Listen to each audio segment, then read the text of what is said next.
Hi friends, welcome all of you back to my YouTube channel. This is Virtual Teacher. I'm Pawan. Today I'm going to show you how to download this Windows Subsystem for Android application to your computer without downloading it from Microsoft Store. So you need to copy the command which I have already included in the description of this video. You can copy this command from my blog address. Then you need to reach this web page.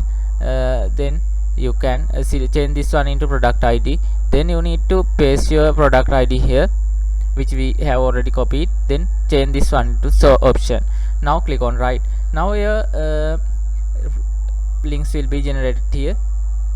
Then you need to read the link which included with 1.2 GB data bundle.